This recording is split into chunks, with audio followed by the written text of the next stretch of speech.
issues. So I was raising a daughter with that went into cardiac arrest when she was 2 years old. Um, so we've had a long history of, hospital visits and just trying to make sure she was okay. And with that, she became secretive. She became private. And because I taught her that, she got that from me. She got that from her family. And I slowly start seeing it was ripping her apart. So she told me one day, after I told her she needs to share her story, she needs to be a testimony. She said, I'll share mine if you share yours. And like you said, you get to a point where, with my mother, I just felt like, she was not going to die in vain, and she was a honorable woman, and, she was a great mom, and, she deserved for her name to be remembered. And so that's the story I'll tell. That's beautiful. That is awesome. Like, both of y'all, I know y'all stories, so I'm like itching like, oh my God, y'all have so much that's going to be a blessing to somebody else's life and break free. Because like you said, it's being able to break free. Being able to break free. And I like the point that you made about telling your story, not telling it when you were in that dark place, but telling it once you have gotten over. But then I also like telling the story while you're going through it, because it's the phases of letting people know that, hey, this is how this works. Sometimes we talk about it once you get out of it, but we rarely talk about it when you're going through it and let people see that story as well. Dr. Tyra. Yes, ma'am. What are some other ways outside of writing a book that you can share your story? I think because we get so stuck on just the book writing, but and there's that's not other ways for everyone. Right. I think that there's also a mechanism where one can share one story orally through speaking. So oftentimes, if you look at public speakers and you look at some of their what they call signature speeches, they're deeply personal. And so your story may motivate someone, not necessarily in a written format, but through your presenting it. And that can look a lot of different ways. It doesn't necessarily mean that you become a speaker or motivational speaker, but you may share it at church or in your place of worship. You may share it in a school setting. You may share it in a space or organization that has values as yours, where it would be beneficial for people. And I also think too, on a micro level, just telling your story to someone else, a friend, a family member, a coworker, because I think one of the narratives that I think is kind of carrying through this conversation today is this idea that what it looks like for one person isn't necessarily what it looks like for someone else. And so we don't want to kind of create like this blanket statement that, oh, this is for you, this is for you, this is for you, because depending on what season you're in your story, that may not be the season for you to tell it in that capacity. So I think we have to stop thinking everything has to be grandiose. Sometimes the real healing comes through literally just simply verbalizing it in ways that maybe you haven't before. And that, to your point, frees you. And I think for a lot of us, whether it's orally or whether it's via writing, storytelling is cathartic. It's a form of healing, and it's transformative for us. That's good. That's good. Would you include doing blogs? Yeah, because in that as well? Ultimately, in shorter pieces, blogs, or even vlogs, or, a lot of people now will get in front of a camera and do a short video clip. There are elements of storytelling that are embedded in that. So absolutely. Okay. What advice would you give to someone who wants to write a book? I'm going to start with Tangi. I'm going to let the expert go last. Tangi, for somebody, what advice would you give somebody who wants to write a book? Well, if possible, can I go back to that previous question? Because I found different ways to tell my story. Okay. So I work in, my main field is I've been a case manager for my whole career, food stamps, Medicaid, TANF. And unfortunately, when everything just, you know what, and let me reiterate, my story hasn't ended. That darkness has ended. For both of us. My ex is out of that darkness himself. Okay? But when we're in the dark, the deep of it, I had to humble myself and go apply for benefits at the same office that I've worked at before. Okay? And so there, for TANF, you have to go through a program because I had a 4-year-old and a 1-year-old, I needed daycare. And daycare can run about $350 a week. Okay. Didn't have it. I had to go apply for benefits. So I had to go through a program. And if you go through the program, job searching, then you can receive the CCDF funds. So sitting in that class was very humbling, but they help you find a job. And that orientation that I went to, I end up being that. I end up in that position as a job coach, coaching people who receive benefits who need the CCDF funds. So I would go to work every day and see people, I have so much, I just can't. Oh, no, yes, I won't do anything. And as a job coach, I said, hey, look, I've been here literally 2 months ago. Literally. So you can get out of it. So let me help you get out of it. Let me show you how to get out of it. I didn't have to go into details, but I shared a little bit so that they can say, hey, Miss Tangi's pretty dope. Miss Tangi's right. She's here happy, knowing she had to apply for benefits at the office she worked at. And that this program gave me this job. So I tell my story daily. I don't mind. I don't mind letting people know, hey, I got out of it. You can too. Let's go ahead and just keep it. Let's move forward. Not just move forward. Let's move forward better. Okay? From now on. Let's just do that. And so from there, from having empowerment orientations or workshops, I would come up with Monday missions. Okay, it's Monday. Our mission today, we're going to smile 3 times just for the heck of it. No reason. Just do it. And so my friend said, hey, you need to, why don't you go ahead and get on social media and try it out, I'm like, no, nobody wants to see this face. No.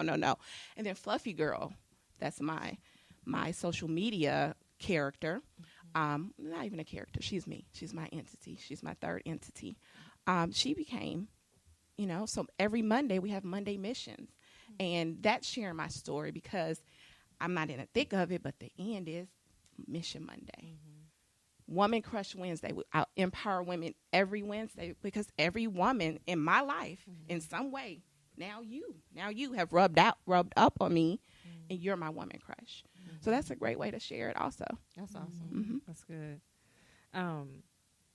What advice would you give someone from your perspective of wanting to write a book about writing a book?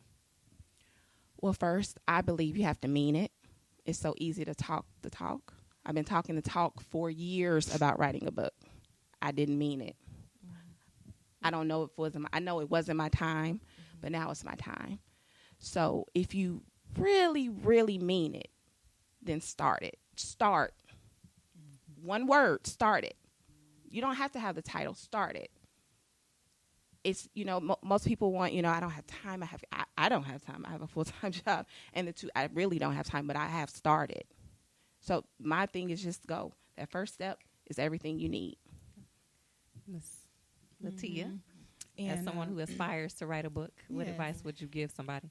And just to follow up what you two ladies said about what other ways we could share, it's the same thing. I opened my salon, Tony Elaine Salon, 4 years ago, purposely with my mother's name in mind so I could always share her story.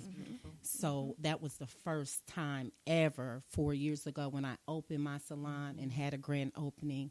I told everyone, their friends, said it in front of family for the first time, how my mom died, what happened, what we went through. And so now everybody that comes into that salon, who is Tony? Right. Who is Tony Elaine? And I did that with the purpose of saying people will always ask who she is. So now I'm able to share her story every single day. And it helps me every day, So with that testimony, I've had so many women reveal and open up and tell me about some of the things they've went through.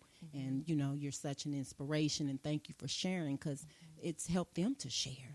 Because so many people battle and keep things so private. Someone that is aspiring to write a book, I would say find yourself first. I believe you have to find yourself. So many, we got a generation of a lot of writers now, and that's a good thing. Everybody wanna write a Everybody want to be somebody. Everybody want to write a book. Everybody got a story. I'm not saying we don't have stories in us, but it has to come from an authentic place. Okay?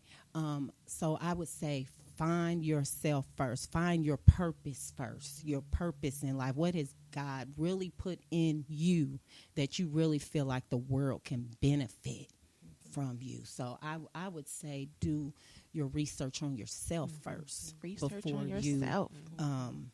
Before you write any book. And then after that, of course, just do it. Like she said, don't push past the fear. Some people stop at fear and they think, oh, I'm scared, so I won't do it. We all been scared. We scared here today. I'm scared right now. But we push past that and beyond fear, there's a place that nobody can tell you nothing. You don't care about nobody's opinion. You don't care if somebody think your book is trash, if they not gonna listen to it. But if you touch one person, and it's about relieving something in yourself. I think writers, they're trying to get rid of something they feel like they have to get out. And that's what I think you should just go with it. I definitely agree with both you guys, and Dr. Tyra would know, as we have sat in her office. I think for me, the most important thing I would say, if you aspire to write a book, is that you have to believe in yourself, no matter what, because that's really what stops people from taking that first step, because they don't believe that they can do it. I know for me, I don't believe, and I'm working. Dr. Tyra, no, I'm working, but I still ain't 100% sure I can do this. Like, I read people's books and I see how eloquent is written, and I'm like, oh my God, they are just the smartest people. And how did they come up with all of that? And I'm so simple now with my processing because of the trauma that I've gone through. So I'm like, I can't do this. Dr. Tyra, no, we didn't have plenty of times I done broke down crying in her office. Like, I ain't doing this. I just ain't. And she's like, girl, yes, you are. Get your stuff together and go on out my office and do your homework. I don't say it like that. You don't say it like Not that. like that. Not like that. But in essence, that's what you push me to. So I say you have to believe that you can do this. Absolutely. And you cannot compare yourself to everybody else, because we go through that where we're like, well, everybody's written a book. Everybody want to write a book now. I done seen about 1,000 people on Facebook who release their book and telling their story. But you have to know that what you've gone through is unique enough. And I'm learning all this. There is no me. These are conversations that me and Dr. Tyra have, that what you've gone through, the world needs to hear what you specifically has gone through. So now I'm going to let the expert answer that question. Okay, so this is an amazing question, and it's a necessary question, because I think a lot of people may have the desire to dream to write a book, but they don't understand the process of doing it. So I'm going to take it from more of a technical standpoint. So actually, I'm also going to plug my newest book, because it's exactly about this. It is called Finish It, A Guide to Successfully Writing Your Book. And this was born out of conversations with clients who would come to me and who would say, I've started it, or I'm midway through, but then they would get stuck. And so I thought, okay, you know what? Looking at my years of experience teaching English, teaching writing, coaching people, consulting, and the like, what could I do in a very concise, compressed manner to help people get to that finish line? Because that's ultimately the goal. You can start a book, but if you don't finish it, right, that's a problem. And so what I did is I compiled all the best practices that my clients have used, that I've shared with clients. So for that client who maybe can't afford coaching, what can they do? You can pick up this book and you can read it, and it takes you through the stages, literally, of writing a book, and is illustrative and is also anecdotal. But here's the critical thing.